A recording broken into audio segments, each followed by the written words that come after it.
We are back. It's the Joe Holka Show presented by FanDuel. It's our DFS first look for week 4. Make sure you stick around until the end of the video. Going to be building a live lineup on stream. Definitely normally have Ryan Hodge with us. It is just going to be a solo first look with us today. So definitely want to make sure that we give Hodge our best wishes. He's not feeling very well over the last few days. So definitely we'll have him back next week and hope he feels better. So if you're here for the first time, would love it if you would consider subscribing to the channel. Also get into the listener league over at fanduel.com/Holka. It is a $5 3 max contest that is 100% rake free. It is the best contest in all of DFS. So make sure you get in there before it fills. Also, that link does support the channel. So if you're a first time player, or maybe it's just been a while since you played on FanDuel, definitely would appreciate it. And we're going to jump right into the quarterback position, guys. So I think that we're going to do this a little bit more rapid fire than we normally do, but there's still a lot to talk about. And we kind of teased this a little bit with Davis Maddock earlier today, but the quarterback position, there does seem still to be like that top end type of guy that we're going to have to pay up for. So we have Mahomes, we have Josh Allen, we have Kyler Murray and Lamar Jackson all over 8K. So one of the things that I want to do with you guys today is go a little bit deeper into some of the next gen stats. So what I like, the first thing that I like to look at over here, and what I like so much about this resource is it's free, but also that it gives us some of these metrics a little bit quicker than some of the other platforms out there. So one of the things that you'll hear us talk about a lot on the show is completion percentage above expectation. So it's basically the best efficiency metric that is available. It gives you an idea of what types of players we should be targeting from that standpoint, but also what guys might be playing a little bit better from a real football perspective than we realize. We know that efficiency is much more important than volume at this position. So what's crazy to see, guys, is Teddy Bridgewater is actually leading this entire category right now in the NFL. He's 11.1 higher than he should be based on his expectations. So let's see what Teddy's price is to see if he's on this slate. Do we have it? Yeah, so we have a Denver 425 game.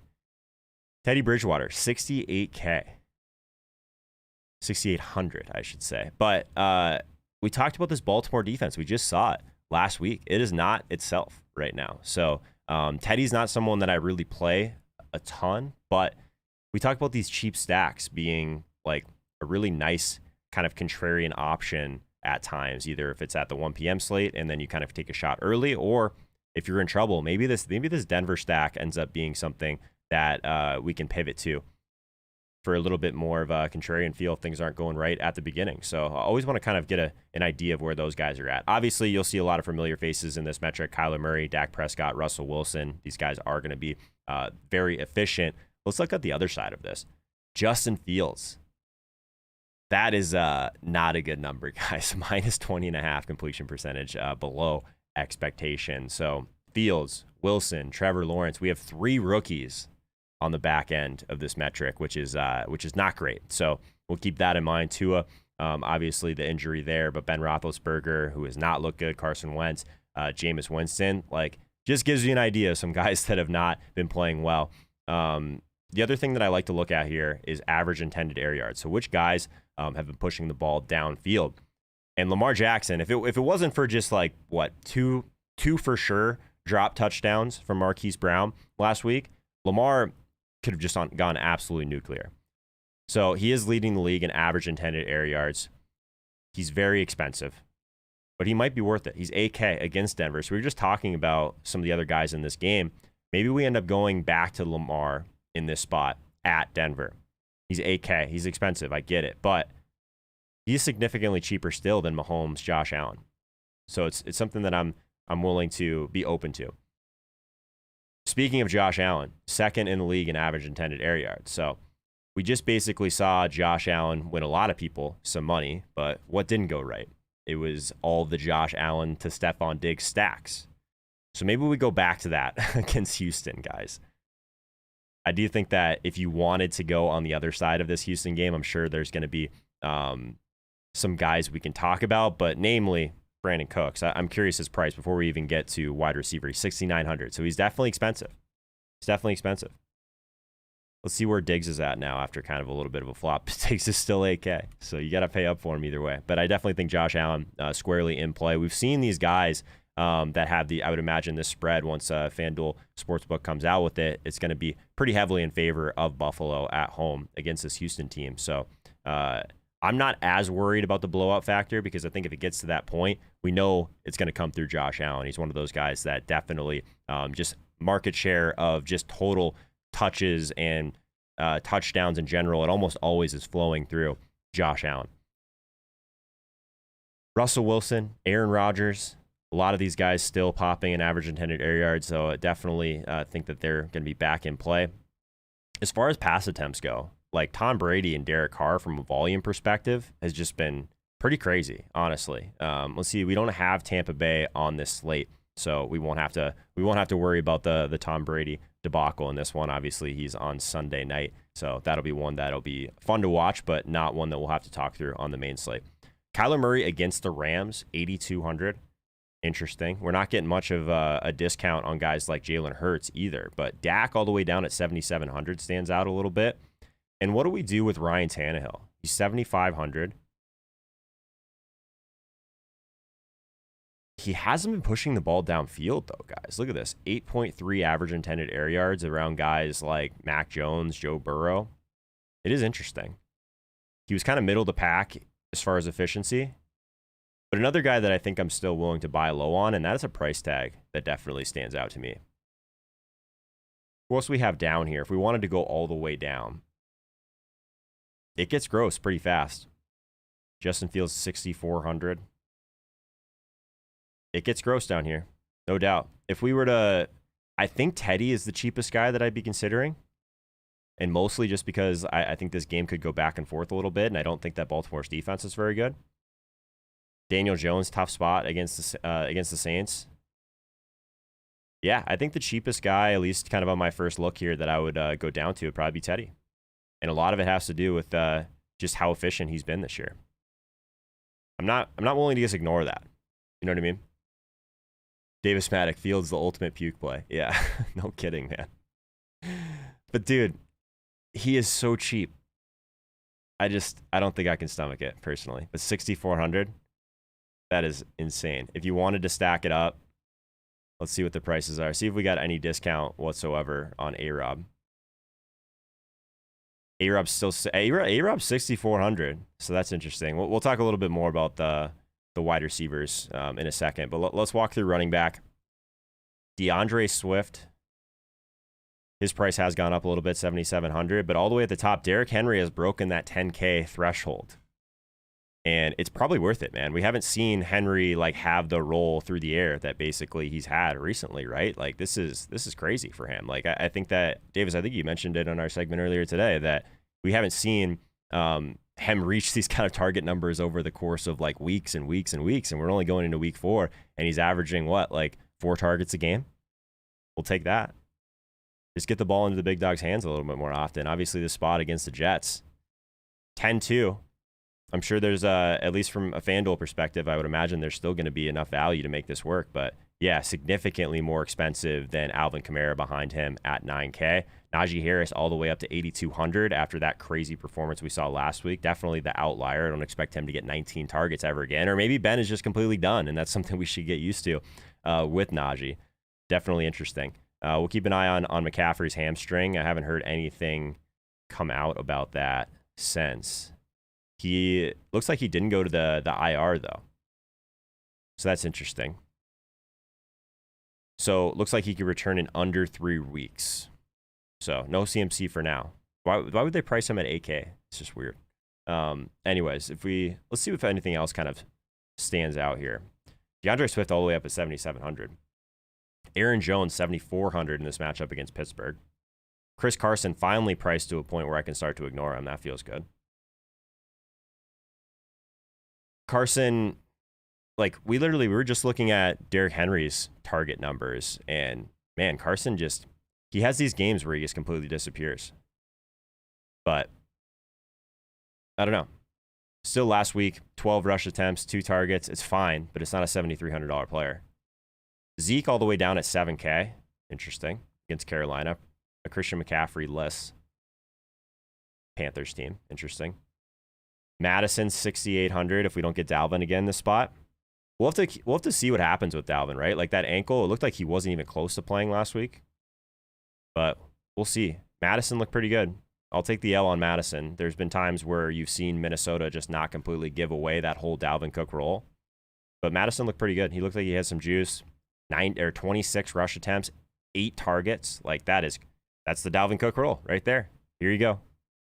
He's 6,800. Tough spot against Cleveland, but if we see some back and forth in this game, I think I definitely would be willing to consider going back to Madison. Saquon Barkley, 6,900. They just don't want to price up Saquon. I don't know. Not a good matchup, but I could see Saquon end up being like one of those more, like, still people aren't going to want to play this guy, but 16 rush attempts, 7 targets. Like, the workload's coming back, guys. Like, the easing in of Saquon Barkley is probably over at this point. 6,900 for him. He's too cheap. If you ask me if I'd rather play Saquon Barkley versus like CEH for $200 cheaper, it's going to be Saquon every time. The Saquon versus Madison discussion is going to be interesting this week, I think. Both in not very good matchups, but the price for the workload, it's great. But obviously you have to see what happens with Dalvin. If we keep scrolling down here, Javonte still sub 6K. Sony Michel, sub 6K. Tyson Williams all the way down to 5,700 after last week. Only 5 rush attempts last week for Tyson.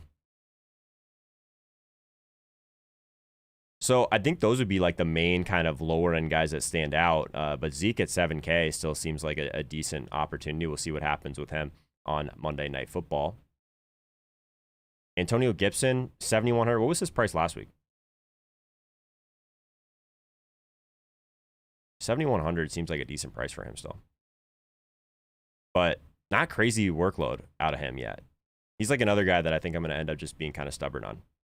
Because we know the talent's there. We know that if he ends up getting a lot of that work through the air, that he still has like a crazy high ceiling. Against Atlanta, we'd hope that they put up at least a little bit of a fight on the other side. Nick Chubb at 8K, he always is at that price where it feels uncomfortable because he doesn't catch passes. But against Minnesota, might be another guy that we're looking to at low ownership probably. But this game is at 1 p.m. So that's an interesting way to start. Let's talk through wide receiver. We buried the lead a little bit, but Cooper Kupp is now the most expensive wide receiver on FanDuel going into week 4. So against Arizona, I think that this is going to be one of the higher total games of the entire week. There's going to be a ton of pace to this game. There's going to be a ton of scoring. So Cooper Kupp, if you want him, you got to pay up for him. But let's talk a little bit about some of these underlying metrics for him, because if we're just looking at basically his, I like looking at his percent of the team's air yards. I think that's one of the things that is a little bit more sticky. Things like weighted opportunity are still very solid as well. Tyreek Hill is going to lead the way here. Devonta Smith. But if we're just looking purely at targets, we're still going to see Cooper Kupp. So this can't be the whole time. Let's refresh here. There we go. Cooper Kupp, 33 targets. 33 targets, 25 receptions already this year. He is leading the league in receiving yards. He's leading the league in touchdowns. His market share of air yards isn't crazy high, but I still think that like the market share in general that he's going to represent is always going to be something that we're interested in. Just this target volume is just crazy, guys. I would expect obviously the touchdowns to regress a little bit, but I'm on board with going back to him. Definitely in this spot. It's just so expensive, right? So like we're to the point now. It's like Cooper Kupp versus Tyreek, who obviously looked like he was a little bit banged up in that last game. Stephon Diggs, Devontae Adams, like you got to pay $500 more to play Cooper Kupp over Devontae Adams. It's wild, but we're here. Let's talk about these Seattle guys for a second. They never seem to go off in the same game, and now they're basically priced the same. Against San Francisco, not an amazing spot by any means, but these always are going to feel like guys that are a little bit too expensive because of the volatility, but the ceiling is definitely there for both of them. It's hard to deny that. I really like Stephon Diggs again this week, guys, going back to that well against Houston. I don't think there's anyone on Houston that can cover him. And this is not me just talking about Stephon Diggs because I love Stephon Diggs. This is legitimately just because I think people are going to look at this box score, see that he had 6 catches for 62 yards, and they're going to ignore the fact that he had 10 targets in this game.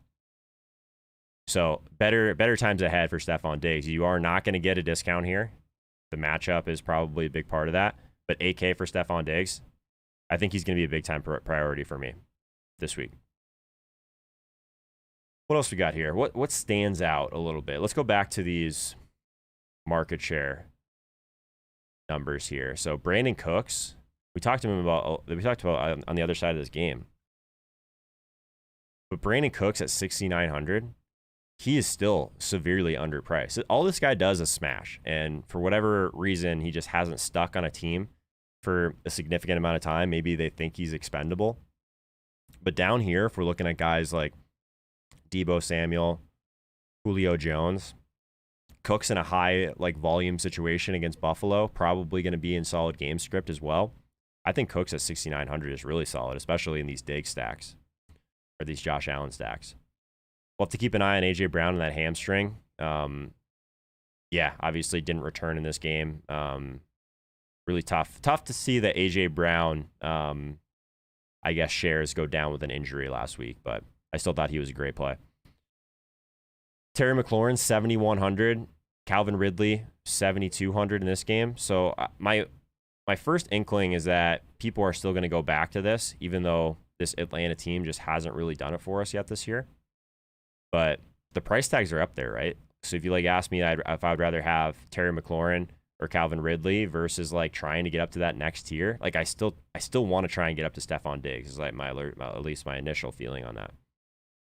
After those big drops, Marquise Brown 6,400. We talked about this game against Denver. We talked about the spot for Lamar.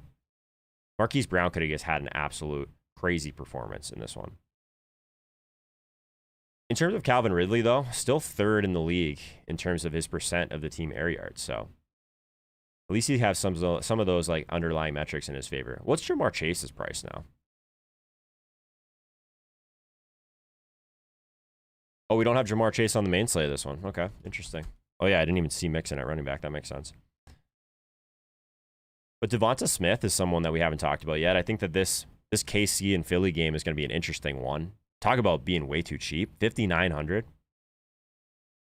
50% of the team's air yards have gone to Devonta Smith. He's got 15 targets this year. So obviously the volume for Philly and Jalen Hurts is not going to be super high end, and the efficiency hasn't been great either. But I love the fact that he's getting those deeper targets. So if he ends up being one of those guys that sees a price like this for too much longer, the ceiling's definitely still going to be there with Devonta Smith. So he's one of those guys, at least in the very beginning, that stands out as being pretty dramatically underpriced. Is Indy on the slate? So we got no Jonathan Taylor, no Pittman, but Pittman's numbers look pretty decent there too. What are we doing with Claypool? 41% of the air yards of his team, the market share. He's 6,500 against Green Bay. So if you did want to run out some kind of Devontae Adams, Claypool mini stacks, it makes the price a little bit more palatable for Devontae Adams if you can get Claypool kind of in that mid-range. So I don't hate that.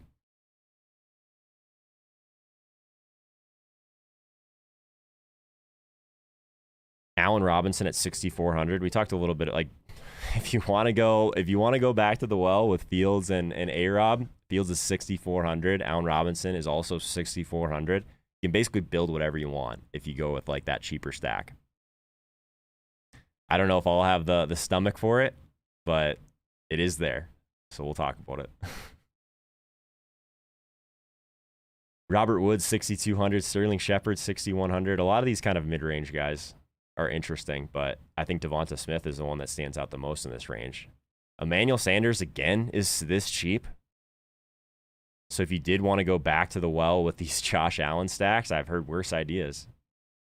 Especially when you have someone that, it's just so condensed on the other side. We know who the bringback is. We know it's Cooks. People just don't like to play old guys like this.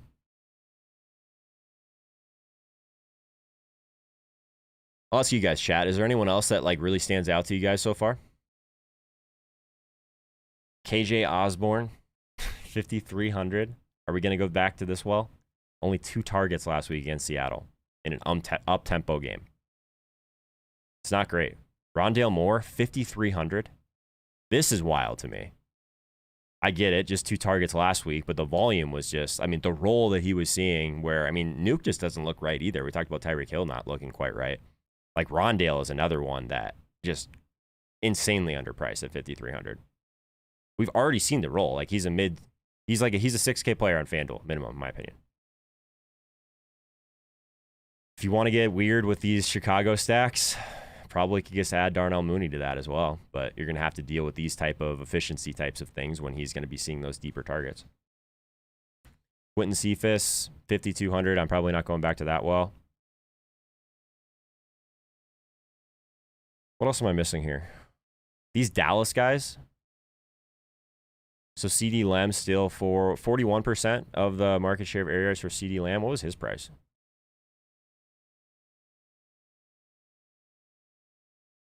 $7,400 for CD in this spot. That's probably about right.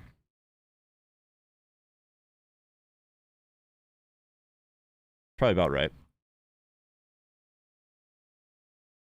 Pitt's going to get destroyed by Green Bay. Ben is dust. I would agree with you with that one, man. Only one decent wide receiver to get shut down by Alexander. Maybe. Maybe.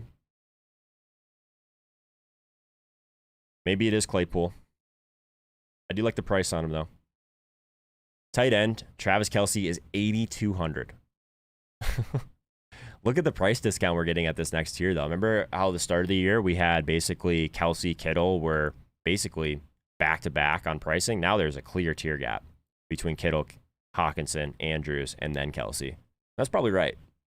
So let's scroll down a little bit. Now we can get Kyle Pitts at 5,800. Is this the week where we go back to this well? Are people like tired of playing Kyle Pitts, do you think? 5,800. We just talked about it with Sig. I don't think it's a bad buy low opportunity. Noah Fant in this Baltimore game. I keep kind of coming back to this Baltimore game. I think it's kind of interesting, especially with Teddy being so cheap still. Noah Fant at 5,700. He's too cheap as well. Gerald Everett, 4,900. Like, if you get down in here, it gets gross fast, but there might be some guys that we can uncover in here. Tyler Conklin, 5,300, if you want to go back to that well. Bobby Tonyan, 5,500 in this spot against Pittsburgh. I don't know. I think this game has at least a chance to just get kind of gross. But we'll see. We'll see if Aaron Rodgers can have the type of heroics again. Tyler Higbee at 5,900 stands out, though, in this Arizona and Rams game. So if you aren't going to get to this top tier, it's hard to justify like paying up for like the Goddard, Andrews, Hawkinson when you can just move down to Higbee or Pitts, this range. I think both of those guys seem like they're a little bit too cheap.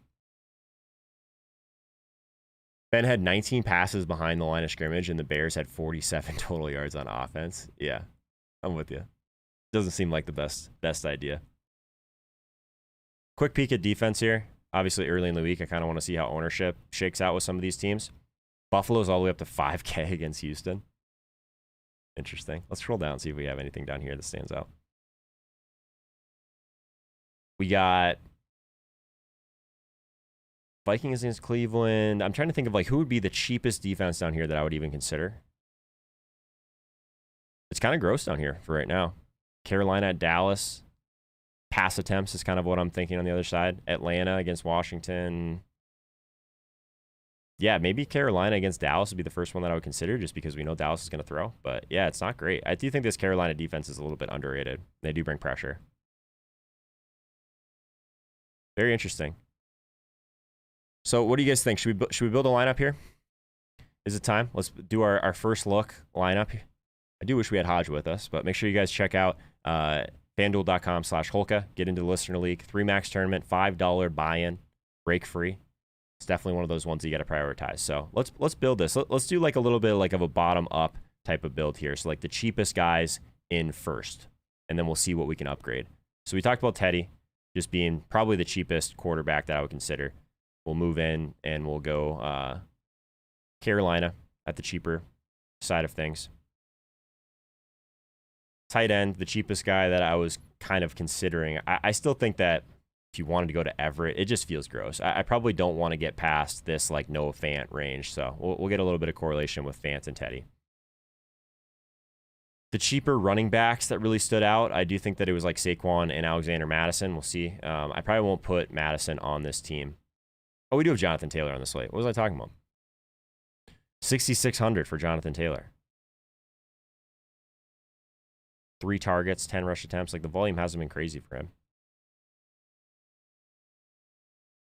Chuba Hubbard at 6,300 is someone that we probably should have talked about with no Christian McCaffrey. 6,300 for him. So we have like these injury guys. Let's put Hubbard in there for right now. What did he ended up with a ton of touches after CMC left that game, didn't he?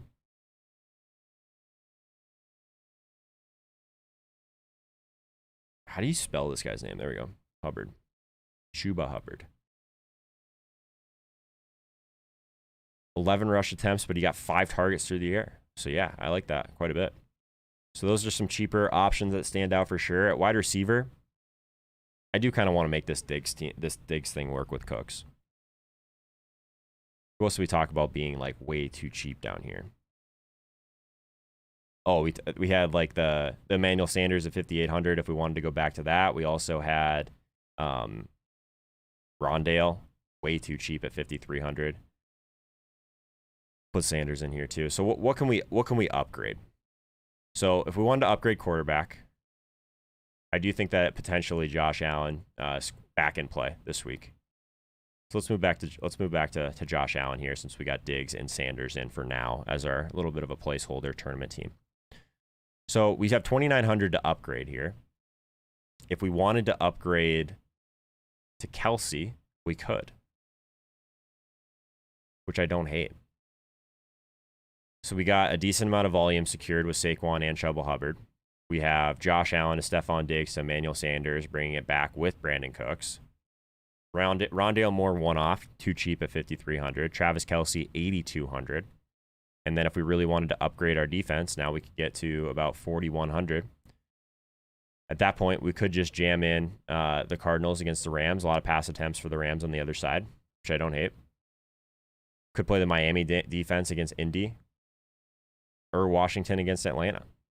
If you believe that this Atlanta defense or this Atlanta offense is not going to get back on track, they should be throwing the ball more than they are. So I don't mind this. It's kind of a bottom-up build. So if you're watching this for the first time, guys, would love it if you would consider subscribing to the channel. Let me know in the comments who you think is going to be the most popular play in week 4.